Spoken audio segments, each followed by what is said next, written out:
Hey, Coffee Crew, it's Jessica, your go-to manager for navigating the ups and downs of corporate life. Listen, this week we're talking about conversations with your manager. We already covered one-on-ones, we already covered growth conversations, but there's one more you need to think about right now, which is goals conversations. So some of you have already gone through performance reviews or are about to, and you're about to get some feedback on where you can develop even further, right? This is where you start thinking about, creating some goals, working with your manager. So I want to give you a framework and also something to think about as you're drafting those goals so you can pick the best goals for you and have great success for this year. So let's talk about the framework. I want you to apply this lens to the goals that you're writing down with your manager. They should be smart, right? Just think smart. They should be specific, right? Really get into the details. Vague goals don't really help anybody, right? And there's a chance you won't hit them. Make sure they're measurable. Get the receipts. Make sure that you're able to track the progress and the impact, right?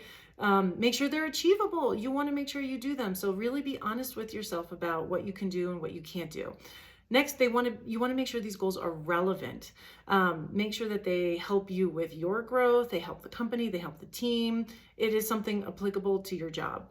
And then finally, time bound. Really think about your available time. Really think about breaking it up into tasks throughout the year so that you can make sure that you hit these goals.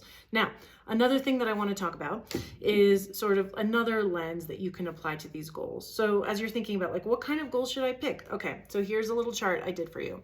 So this is you right here. It is totally acceptable to pick goals that help you with your own personal development. Maybe you're building a class, like maybe you want to take a class and build a skill, right? That's totally cool. But where the magic happens is if your goal touches all three. So this is the team and the company. So I want you to think about it this way, which is, are there any goals that your company is setting for this year? Are there any KPIs, metrics, or events or things happening that are important to your company? How did those goals translate to your team?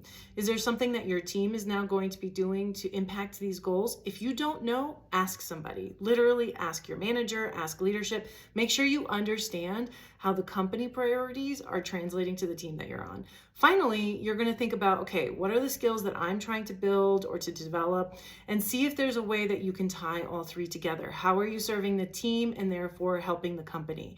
This is how you're going to get those magic goals. And then when you have performance review next year, you're going to make a huge impact. So I want to know, how do you pick amazing goals? Comment below and let's level up together.